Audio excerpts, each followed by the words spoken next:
Welcome to the Social Justice War Room, the podcast where we look at social justice in fiction, reality, and everything in between. My guest today is a very honored guest. I've known him a while. He's taught me a lot, both literally and figuratively. He was the director of programs at the late Meltdown Comics in LA, where he taught a lot of classes about comic book production. He's been an editor, a writer, and a consultant of pretty much everything around the industry. I can't even know where to begin. Anyway, please welcome Jim Higgins. How are you doing, Jim Sensei? Yes. I did some workshops for a bunch of Japanese films, and the people, I got called Jim Sensei there, which is funny you said that. So I respond well to it. Yeah. Good. I'm good, considering under the circumstances. Yes, the circumstances. That certainly doesn't come up on this podcast much. But so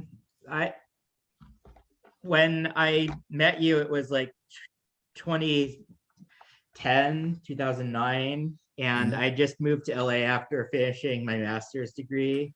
And obviously it feels like a much different world back then, but I learned a lot from you. And I was in your mini comic workshop where I ended up producing like an 8-page satire of what if Michael Bay did a Pokemon movie. That was I forgot that. That's right. It was really funny. Thank you. And since then, it feels like the comics industry is in a radically different place, and in some ways not. How does that, looking back and looking forward, how do you assess the way things have gone since? It's the biggest change has been the massive shifting around of who's at what distributor. So for the longest time, Diamond was essentially a monopoly when it came to comics, comics and comic shops. If I'm not mistaken, someone from the Justice Department actually came sniffing around to see whether Diamond was an actual technical monopoly. And apparently, because comics are considered magazines, so Diamond could say, well, we're distributing comic books, but we don't have a stranglehold on the magazine market. I mean, I think that's how I remember. I think that's how it went. But now we're in a situation where once the pandemic hit, the two new distributors just popped up, and I'm annoyed. I'm going to remember. I'm forgetting which one. But the big book publisher distributor, one of the biggest, has picked up Marvel, and then I don't know the state of one of the new ones, and I think DC has also just changed. I'm sorry, I'm not up on my specific facts there, but it's a big change, and the fallout is not really apparent yet. I should go talk. Well, you should maybe, Neil, talk to some comics retailers, because they're the ones who are really, trying to stay up to date on all this stuff. Yeah. It does feel like things move very quickly, and a lot of cases it's because these huge market forces act and don't have any interest in how everyone trying to make a living in said market will react. Well, I have to tell you, as someone who worked retail for 5 years and have been around retailers since then, I got to say, Diamond, they I don't want to be as nasty as to say they get what they deserve, but they made this bed for themselves. They have been often very problematic because they were the only game in town. They were often just weren't as good as they needed to be, as they could be. They did a lot of things that really frustrated a lot of comics retailers. Yeah. And I think if they were, if they were a swell, really well done organization, I think it'd be a different world. Right Well, now, it's like, is Diamond going to be in business in 2 years? That's my question. one thing, digital comics became a big thing, not self-published web comics only, but like stuff like Comixology selling through online readers on any device. And as of this writing, the merger of Comixology into Amazon has largely completed and resulted in a lot of people who'd subscribed in different regions not being able to get their books that they bought, and those who have, finding a lot of hassles reading comics on Kindle, which is Go ahead. so it does feel like a similar case, because Amazon is obviously a monopolistic force that consumes Sure. everything. Yep. The thing about I don't know. I think I actually was asking, posted this like literally yesterday.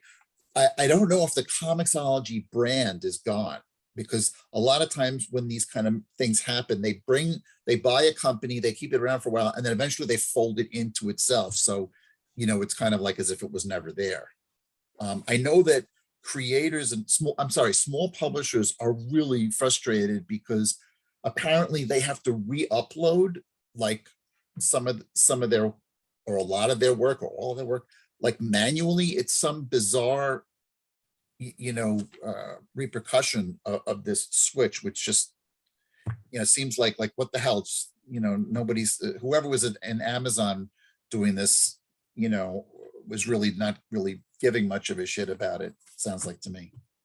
Likely, that's usually the way these things go. And since we're looking back, there has been a vast expansion of like not comics besides the big two and superheroes in that time. And you can see how things like The Walking Dead opened a lot of doors, but not everyone seems to get that opportunity. It's like, just because someone proves you can build a kind of empire off of a creator-owned comics property doesn't mean there's a lot of people who will be able to even break even doing that. So I think one of the things that people don't realize is that there's a lot of Image comics that are, hey, it's great, they're creator-owned, but they don't necessarily sell very well.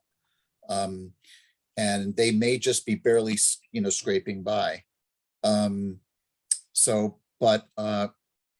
to me, the thing that has been probably the biggest change in the market in the last 10 years is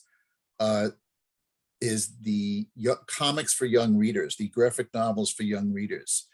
That is one of the fastest growing parts of the book business in general. And, the people like Raina Telgemeier and Smile and all her other books, and Kazu Kabuishi with Amulet, they were the first ones to. Yeah, hold on a second. Hi. Oh, sorry. It's okay. I'll talk. Yeah. Okay. Sorry. Go on. It's okay. They were sort of the first big ones that were selling hundreds of thousands of copies. And I think Raina has 9 books out, and she sold 11 million copies of her books. So she's a rock star. And there's been, I think, I don't know exact numbers for Amulet, but I know that he's probably in the millions too. And for example, how is this manifesting? The Barnes and Noble near me 2 years ago put in a graphic novels for kids section, right? Within 2 months, it was a relatively small, like one section of a bookshelf. Within 2 months, there was a second one entirely, filled with comics. And then about 6 months later, there was a third. So this is huge, and it's been building for a long time. So another offshoot of that, I don't want to go off too much of a tangent, but is that we're seeing a lot of creators now who have, when they were reading comics, they were reading comics for young readers, manga and web comics. They're not even near the, not even near the comics only publishers. So that's good to know. And I guess when you have students for your different classes, that you see different sets of influences, like they're not trying to make the next Batman or Spider-Man, they're trying to make the next Amulet. They're trying to, make the next thing that they want to do.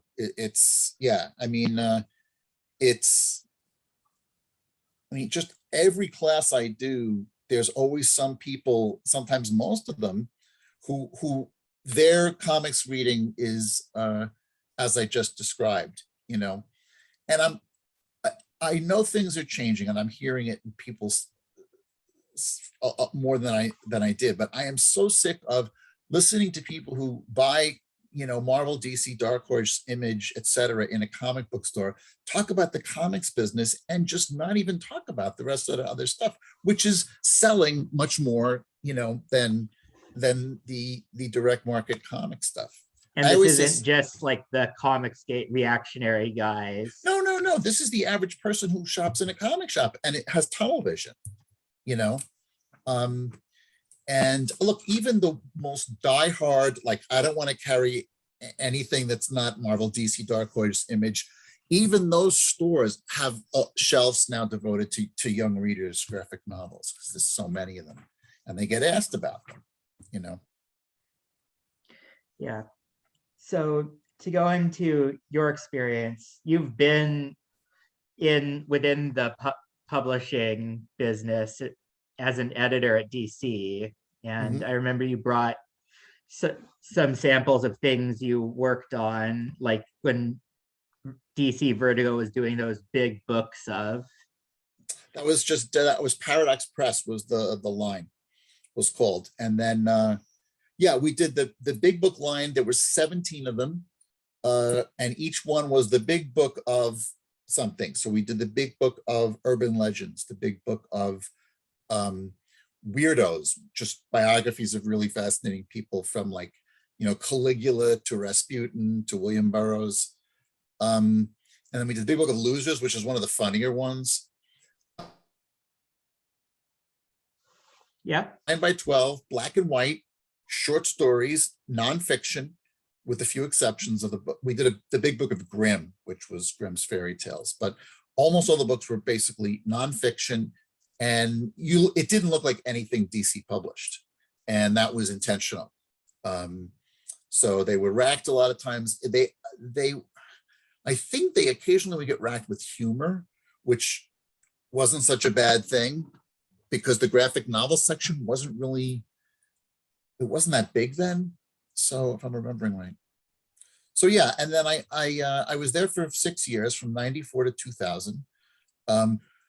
Paradox also put out a line of mystery graphic novels, crime graphic novels, that included Road to Perdition and I'm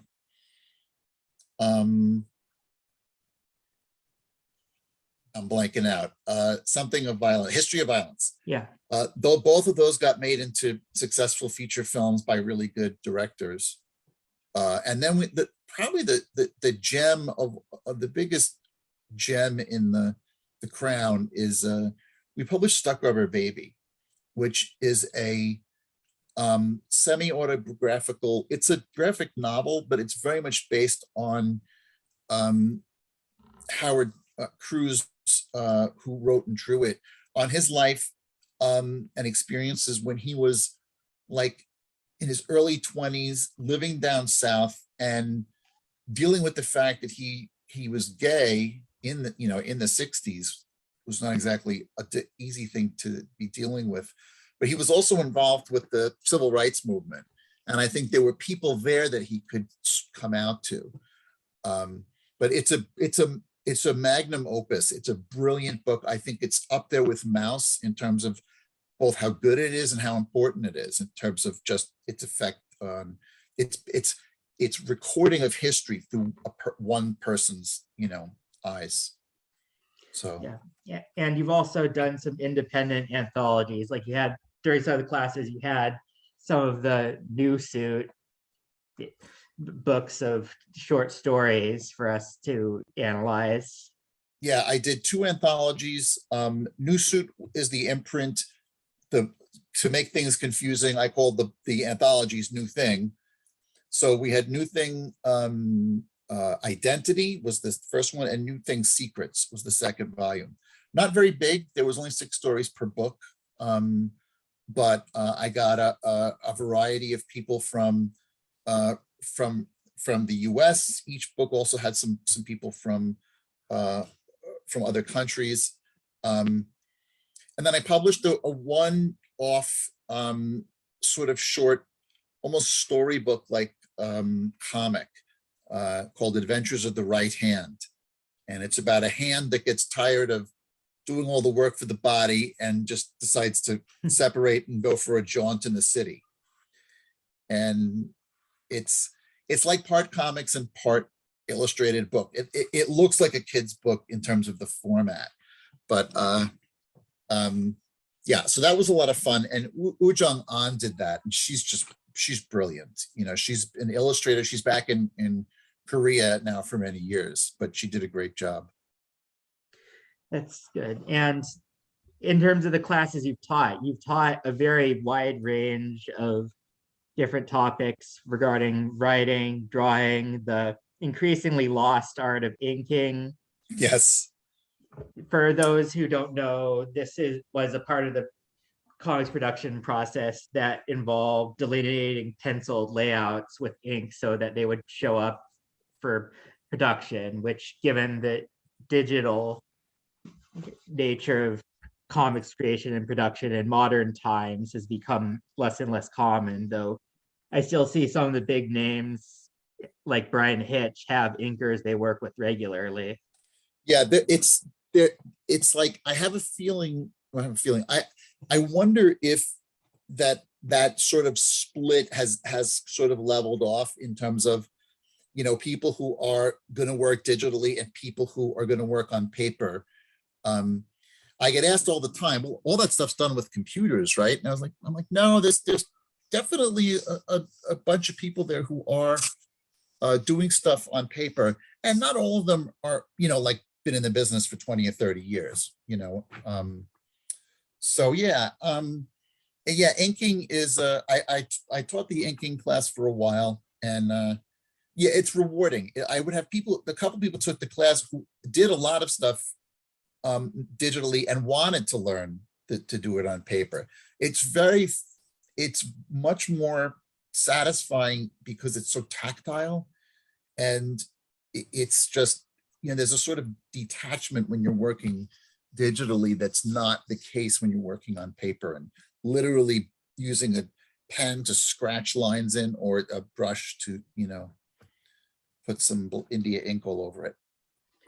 Yeah, I know there's also people who do digital inking, but there was also, because given how much this particular aspect fades, it's important to note that there were several inkers who had like an absolutely transformative effect on the pencilers they worked with. Who were you thinking of? I'm thinking of like Klaus Janson. The first one I thought of. He's also a penciler, but he did inks for artists like Frank Miller and John Romita Jr., right, as well as a lot of others. And he had like a kind of really expressive line and a really good sense of deep blacks for lighting that definitely elevated whoever he worked on.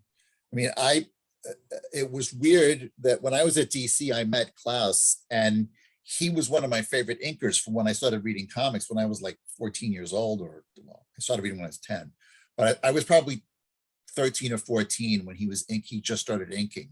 And he just, like you said, he was like, it was like finding a great suit of clothes to you know, put on someone, you know, who everybody benefited from having, you know, Klaus ink them. One of the things that a lot of people don't realize is that a lot of the a lot of the details, or I should say a lot of the style and approach to the art in Dark Knight Returns, which Frank Miller drew and he inked, a lot of that is Klaus. If you look at Klaus's other work, his pencil, when he's penciling and inking himself, and you look at some of Miller's stuff, especially back then, if you look at Ronin, which was, doesn't look anything like a Dark Knight, you can see that that was a real collaboration in terms of art, So what's I going to say about Klaus? Tom Palmer was the other one that from the 70s till, I think he still occasionally does work, but these were people who just, I think you said elevated, and it's really true. Tom Palmer and Gene Colan did something like 65 issues of the 70 issue run of Tomb of Dracula, which is one of the great comic book series, because it predated Neil Gaiman saying, well, I'm only going to do 75 issues of Sandman. They did cancel the book, but they knew it was coming. So Tomb of Dracula actually has an end, but that series was so distinctive looking because of the combination of Gene Colan's dynamic pencils with, Palmer's just a lot like what you described Klaus as, the really beautiful use of black and understanding lighting. Yeah. Yeah, and I remember Tom Palmer also did work with John Buscema on the Avengers in the 80s, and that was another case where he elevated an already great artist. It's funny, I stopped reading superhero comics for quite a while, and then about 5 years ago, I would be going through dollar bins and then seeing all these John Buscema and Tom Palmer things, and I was like, why did I stop reading? So maybe someday I'll just binge out and go, try and fill all those blanks. Yeah. So one class that you've offered that I wish I'd been around to take was how to write horror, just tying into the Tomb of Dracula. And that, admittedly, my knowledge of horror is kind of off and on, as is my interest in the genre, but it seems like so many great authors of any medium do cross into horror. And is there like a value in learning it, even if you don't plan on doing a horror comic or a horror movie, just to understand that kind of formal way of scaring the shit out of your audience?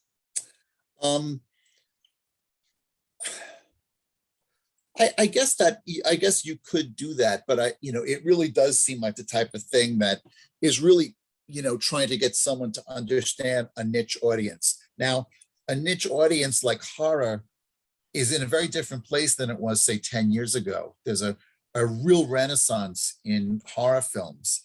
So, before this happened, there was always tons of horror films that came out low budget, and they were a lot, like the majority of them were terrible. And now you've got things like The Witch and It Follows and The Babadook, and on and on and on, all these fantastic films that are often very artful in their directing and presentation, and then very, very beautifully written. I guess you could learn, you can get anything out of, someone could take my horror class and use those concepts and ideas to do something that's not necessarily horror. So I think that's true. But I think if you're going to go for horror, it's better for that. It's better for someone who's looking to go really into horror as a screenwriter or as a comics writer. Yeah, the line seems to have blurred a bit given the process of adaptation being so successful for Hollywood and their comic-based movies and TVs. And you offer a service on your website where you help adapt the screenplays. No, basically I worked with some screenwriters on their scripts, and I've worked on 2 films as a writer, and neither of them got produced, which is not uncommon, but ask me again. You said something on my website. Yeah, it's in, you say that you can adapt someone's work into a comic script, get an artist to draw it, and see the graphic novel through every step from finished art to finished book. Okay, what I get a lot is screenwriters who are either working, or television writers who are working professionally, or aspiring screenwriters and television writers who take my classes, so they can kind of have their work, both appear and be able to have an audience, but also so they can, either parlay that into, getting the story picked up by a TV or TV or movie people. And there's a benefit to having it exist in another form, because you have more control over the rights. If you go to, if you have a spec script and, one of the studios say they want to buy it, they own it. You don't own nothing. You just, you're going to have to kiss that goodbye, and they get to do whatever they want with it. But at least if you have a comic, you're at least starting from the standpoint of you owning the copyright to it. And so, yeah, that seems to be how Mark Miller has made his empire, since it certainly wasn't for his deft and sensitive portrayal of human characters. well, I tend to like a lot of his stuff, but he's got a brutal streak in there that rears its head every so often. And I think one of the things is that he wrote a certain type of story that was, this is going to sound weird, but a certain length, in that some of these things that he did, like Wanted or some of the earlier things, they were kick-ass. They were easy to translate into films because they were around the same length without having, so you didn't have to like a Stephen King novel, you have to gut, to do a feature film out of.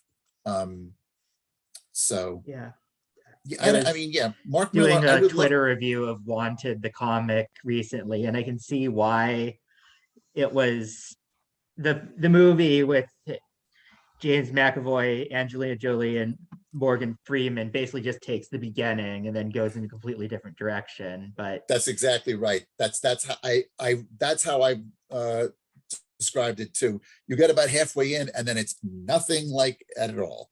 And the beginning is very faithful to the comic, but that halfway through it goes its own way. Well, halfway through the comic, it's basically just wallowing in the hedonism of this character who's like the heir to the worst supervillain ever, and him just being evil and doing a lot of violence and having a lot of sex without much content beyond like shaming the audience for identifying with him at the end. Whereas the movie were you talking about the last page in the story? This is the look on my face. I mean, I gotta say, whatever you want to say bad about it, that absolutely blew me away. I was like, I don't think I've ever seen anybody do something quite like that. But some of these things, I don't know. I maybe I need to revisit some of these things. But I don't have the same feeling as you do, as feeling that there's a sort of, I don't know. I don't want to throw the word gratuitous around. I know some people just use that for everything, but maybe, is that a word that you would use here? Just like it's sort of like sex and violence bait that he's throwing around? Unquestionably, because Mark Miller has no problem having characters, especially female characters who are not the protagonists, be victims of sexual violence, just to show how mean the bad guy is. Huh. Well, that's I did not notice that. That's interesting. Yeah. I mean, there was it's always strange when you're talking about something like that, because this does exist in the world. So, like, for example, like when Alan Moore, I forgot which story it was, whether it was I don't know if it was Watchmen. It might have been Watchmen, I think, where there's a rape scene. There is That was that? There is a rape scene in Yeah. Watchmen. And that was something that was not done or touched on at that time. So at that time, it was, at least to some people, it was like, wow, he brought a social issue into the story, a social problem into the story. But then on the other hand, there were, the women in refrigerators. Yeah. Whole, like, the killing off or having the hero's girlfriend raped. When you turn around and you're like, it's happened, this. When it's a trend, yeah, you got to kind of step back and say, why is this happening? And why is it happening so often?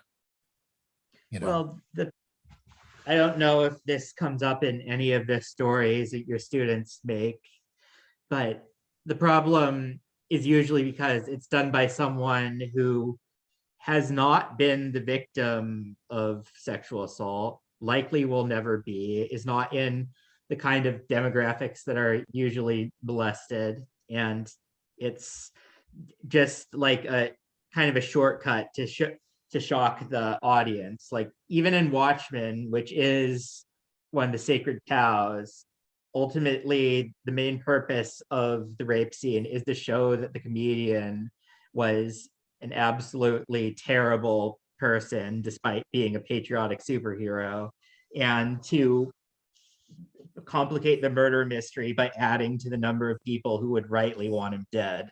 Mm-hmm. I mean, I don't know. I feel like that works for me in the sense of how you just described it, that there are people like him that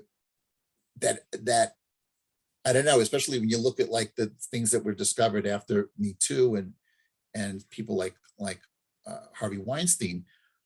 He's a guy who was protected because he worked for the government, and he was never going to get in trouble for that.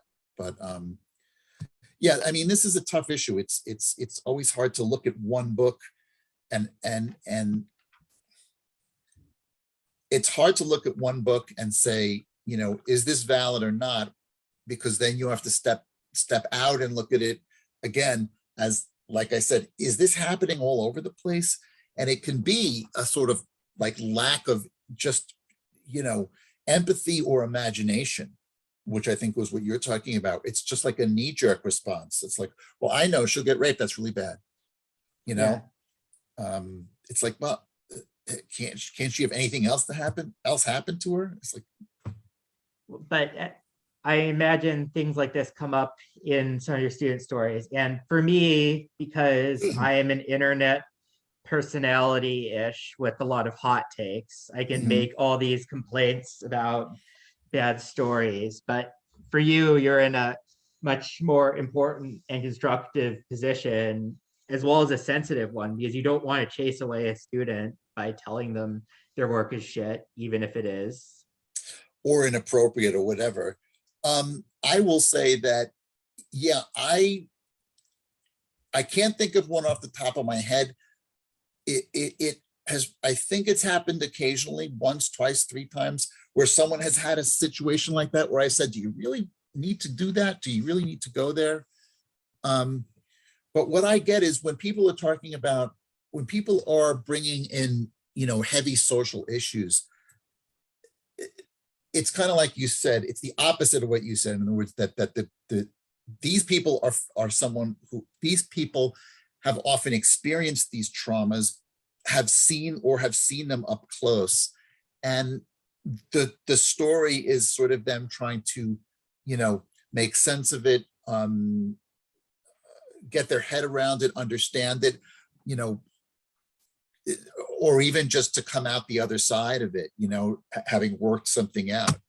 I had a gal take a class for me early on, and when I was in LA, probably around the same time you were. And she she wanted to do a story about a breakup that she had, and it had been an off again, on again thing, and she just felt like she didn't realize like kind of how he was stringing her along and not kind of giving her straight answers about what was going on between them. And she would come in with story stuff, and we had this like sort of back and forth about, my feeling is, if you want to do autobiography, do autobiography. Don't fictionalize it. You want to change people's names and stuff. Okay, that's different. But I said, if you want to do your story, do your story.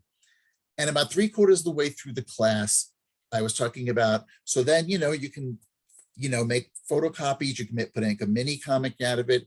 And she just looked at me and said, I don't think I want anybody else to read this. And I was like, wow. I said, really? She says, I think I did this for me. And I was like, that's it. It's your story. You got to do it, what you feels right. But she was working out some of her thoughts and feelings about this through the medium.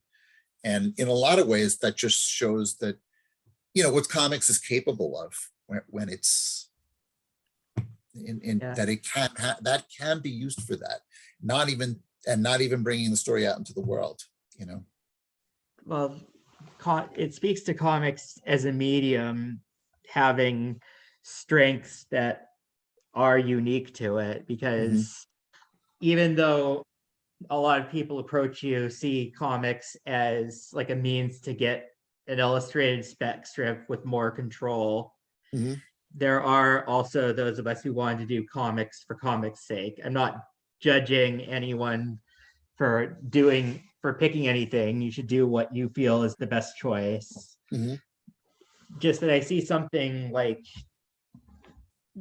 the David Aja Hawkeye stuff, and the way those comics were laid out and how they used the advantage of it being a page broken up into little boxes perfectly to create character. I haven't seen the show yet. I know that Aja was not credited, much less paid for it, his work. I think he's in the thanks, where they thank the artists and people who they're not giving any money to. I'm trying to think of who said this. It might have been, I think it was Jim Starlin, talking about, Marvel versus DC. And he says, well, Marvel, basically they take your stuff and do whatever they want with it. And if you make a big stink about it, or you talk about it in the public, they throw a few $1,000s at you, guilt money, or morality payments. Yeah. Or at least the appearance of such, yeah, I mean, say what you will about DC Comics, but that, like, I met Len Wein, and he said that just the money he made from them using, what is his name, Lucius Fox, is that the Morgan Freeman? Yeah, he said he put a down payment on a house with that money. So, well, but in this, have you seen any examples recently of people doing like medium transcending, medium defying work with comics themselves? I'm not reading as much of it, but there's a real pretty solid stream of experimental comics happening out there. And what I mean by that is that, they're surreal, or they're using the medium in really unusual ways in terms of framing things. They are often more using sort of iconography, almost like the way Scott McCloud talked about it in Understanding Comics. And I'm such a narrative person that I don't I don't sit down and go, oh boy, I can't wait to get me some experimental comics. But I have bought some of them, and I've been impressed by some of them, especially the ones that have like a real um, uh, where their skills are really there, and and that seduces me, right? Their ability to do this stuff that I look at and I'm fascinated by it. I'm willing to sort of go in a place that's outside my comfort zone. And it's there's not a lot of people who are seeing that. You'd have to go into a store like, names keep falling out of my head. There's a great comic store in Silver Lake, and I'm blanking out on their names, here in LA. And then I think it's Desert Island Comics in Brooklyn. There's another really, really indie alternative comics friendly store in Brooklyn where they're getting these comics, but they're not out. I think you're going to see them at maybe some of the independent, I should say, alternative comics convention like MoCA in New York, or like the the LA Comics Fest.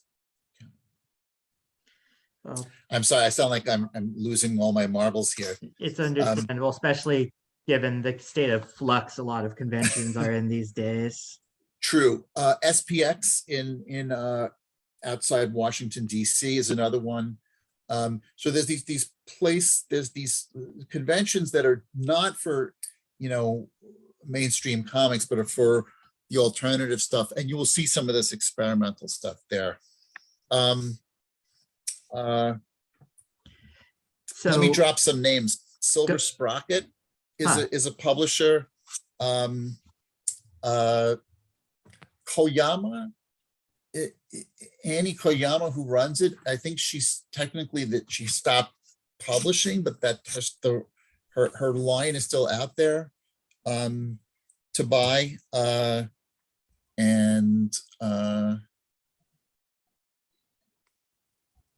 Well, we can go back to this. If I'll think of them, I'll pipe up. But it does seem similar to the notion of doing comics as a spec strip, that the comics are like the cheapest and most immediate visual medium for expressing these kind of ideas. It's a good point. If you think of the other mediums, I mean, animation is just, I have a lot of friends who are animators, and it's not like you can say, oh, I'm going to do my own animated short. It's just so labor intensive. Yeah. It's easier to make a feature film, probably because you can shoot it with your iPhone, than to make, 5 minutes of animation or something. So, but comics, you're right. Comics is accessible, it's cheap, and it's easy to, it's not hard to find. And like the fact that it lingers on each image can be part of the appeal. And there are some things that I feel are harder to do in animation and impossible to do in live action. I'm thinking like how you might adapt, say, some of the art of Bill Sienkiewicz on New Mutants and Electra Assassin, because that guy is just, his work is so experimental and wild. And you can see things like with Warlock, who's basically a mass of circuitry who literally changes shape panel to panel. Have you ever read Stray Toasters? No, I've been looking for that. It's on the list. I went back a few years ago and read it, and it's weird that Bill has not written anything else. Stray Toasters is brilliant. I was absolutely blown away by, I'd really forgotten what I thought of it. And I think I also was probably in a better place to really, get all of what was going on in it. but it's really experimental, but there's a real strong story there. And it's like Sienkiewicz at his finest. It's definitely a lost gem. I don't even know if there's a trade of it. I don't know if it's ever been collected. I think I did. I went and bought the 4, sort of prestige format comics, and maybe there must have been a collection of it. But in any case, it's so worth getting, and it's a good example of someone, like you said, taking the medium. His stuff is very graphic. If you look at the actual artwork, what he's using like a toothbrush to spray ink in different places. He takes an X-Acto blade and he'll cut scratches into the paper itself to make a pattern. And it probably breaks a lot of crow quills and other things to do it. And he's multimedia, so he'll have some ink, some watercolor, or some I don't know if it's gouache or acrylics, but it's opaque colors that you see. He's a unique one. Unfortunately, it doesn't seem like he does a lot of sequentials anymore. Like a lot of artists, they make more money through like individual illustrations or covers or commissions, or in the case of a certain Green Lantern artist who's come up way too many times these days, white nationalism. Mm-hmm. Oh shit. Yeah. It's a real weird thing that some of these great artists are basically making a living doing commissions.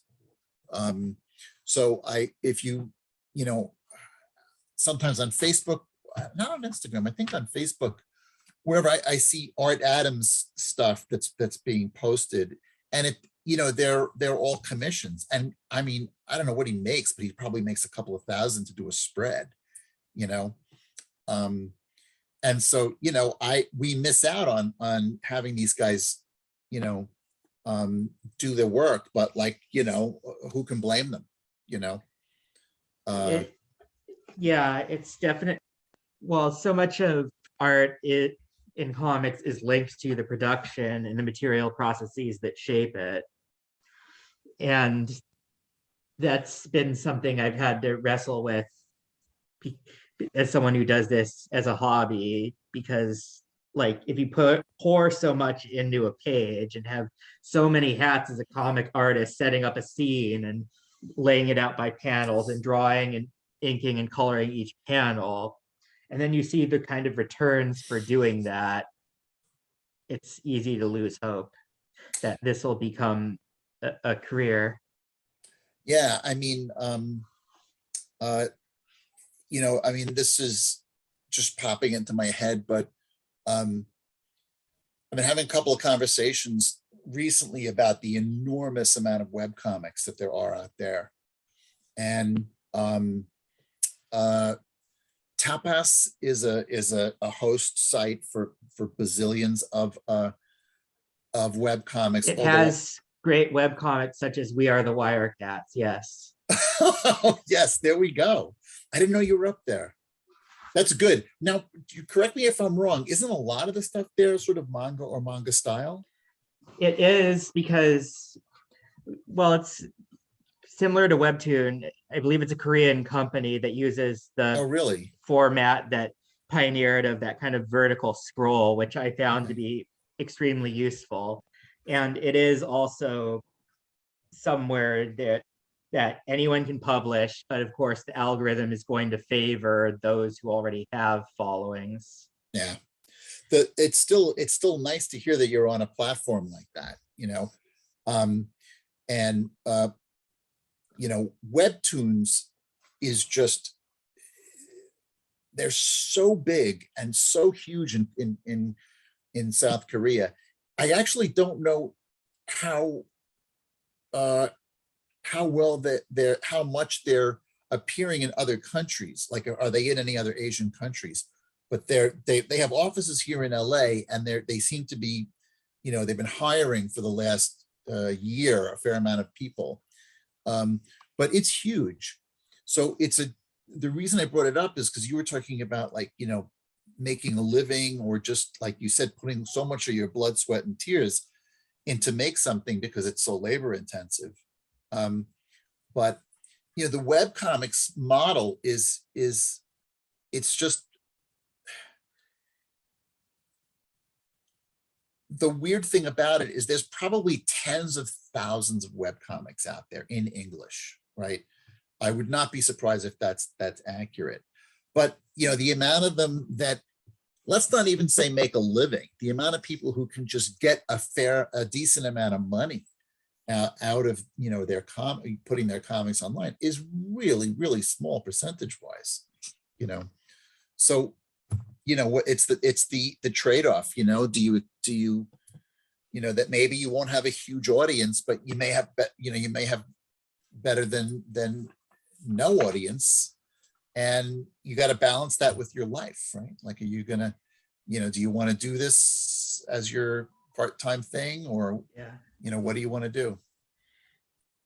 Well, I do hope for the kind of fully automated luxury communism that I was promised by stuff like Star Trek, where the technology is advanced so that we don't have to constantly be producing. But I fear that the people who own the means of production now are going to just find more ways to extract value from it than there already are.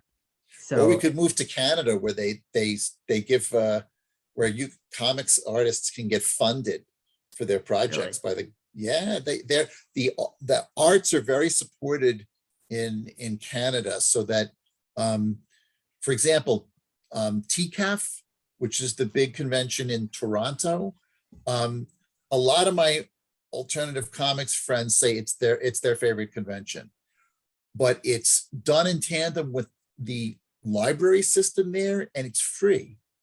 So it's the opposite of what you just said, right? Like, how much more money can the comics industry extract from us? The prices of comics are just kind of gone up and up and up so much in the last just 5 years. And you go to Canada and they're like, hey, how about a free comics convention? Sure.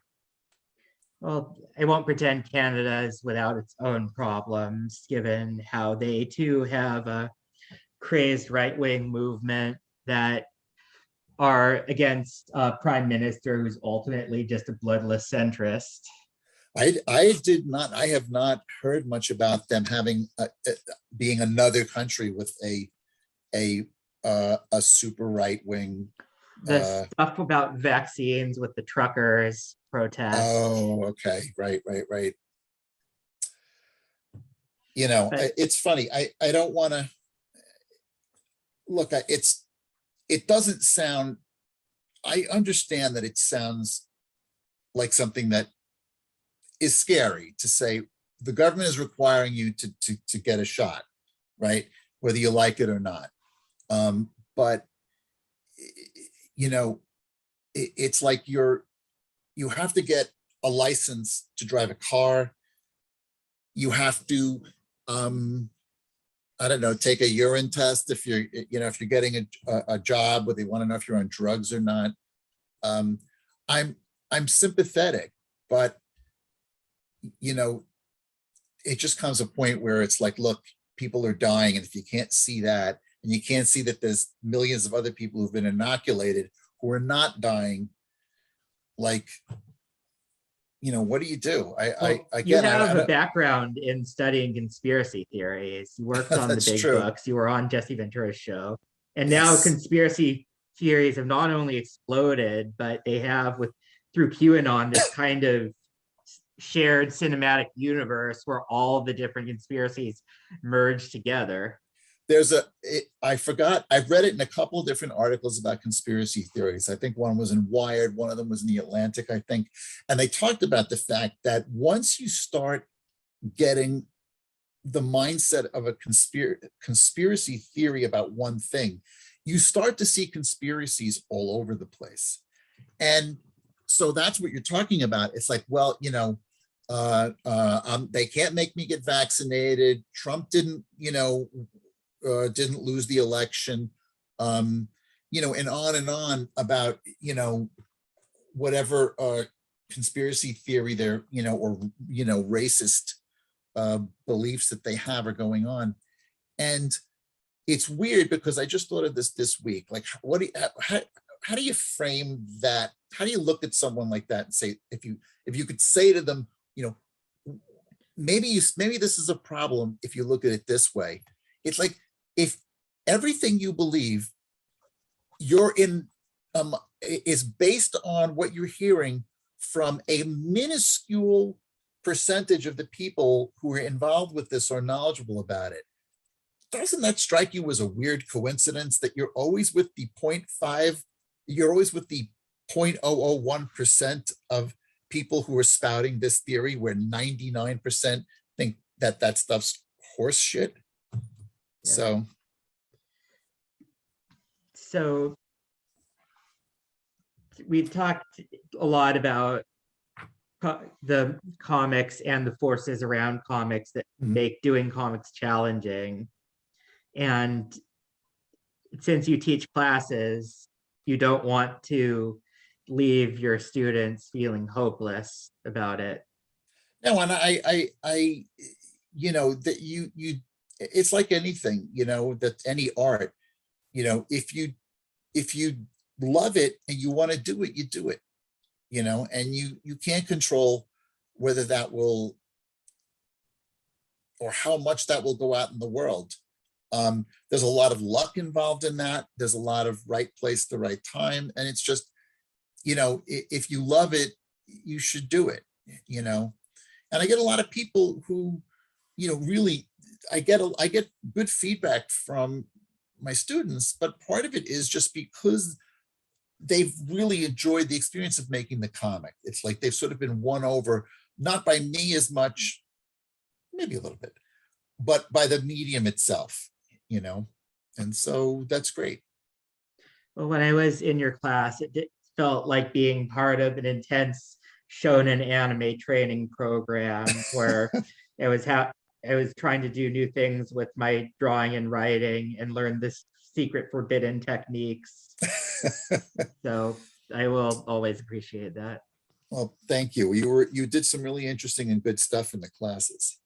It's funny you bring that up. For when I was at Meltdown for a bunch of years, Meltdown had found somehow they had connected up with an organization in Japan that they did these like planned trips to Los Angeles for a whole bunch of art schools and manga schools. I mean, these were literally, they were schools that was just devoted to manga and anime. So they would bring kids from all these a bunch of different schools, and they'd come to LA and they'd stay here for like a week or a little more. They would make appointments to go to like see some of the like DreamWorks or some of those people. But then they did a workshop at Meltdown that I did and I did some usually with a partner. But it was a great experience. Why did I go off on that tangent? You were talking about. I compared me learning from you to training arc in a battle manga. Right. I mean, it was really encouraging to see, how serious these students were about their work, and that they were just there. They're also a very, a fair, I don't know, maybe 40% female. That's another thing. You want to educate the comics, educate anybody about what's going on in the comics business. That there's tons and tons of women and girls reading comics, and that's because a lot of them are reading manga, a lot of them are reading web comics. So again, you talk to these guys who they're only buying comics from the comics shop, and they're like, well, I don't know, are women reading comics? I guess so. I saw one by Squirrel Girl the other day. It's like, yeah, well, maybe you need to open your eyes a little further. Yeah. And Squirrel Girl under Erica Henderson was really good. I didn't read it. I heard good things about it, that it was very funny. It unfortunately ended up as kind of a culture war flashpoint for reactionaries. Really? Yeah, because like the concept is this goofy looking squirrel girl is through ingenuity and grit able to defeat foes up to and including Galactus and Doctor Doom. Right. Oh, so what did they have? Don't tell me they had like, trolls online going, she's not strong enough to defeat Doctor Doom. Exactly. Oh my God. This is I'm the glad I era where missed that, that kind Neil. of person is a political force. Was that? This is the kind of era where the boards mentality is a political force. Yeah, it's infected everything. So Yeah. yeah, frightening. Well, it's good, but still, there's lots of good stuff out there. This is a renaissance in a lot of ways. There's never been this many comics out there for this many subjects, for this many people, for all these different, types of story. There's just, you could almost just, ask, is there a story like this out there? And you can find it if you look hard enough. And I thank you for your role in shaping that through all the classes and work you've done over the years. Well, thank you. I wouldn't do it if I didn't like doing it. It's like I said about comics, right? So Well, thank you. To wrap up, you can check out Jim's links in the comments below. Thank you so much for being on. It was great talking to you again, Jim. All right. Always a pleasure, Neil.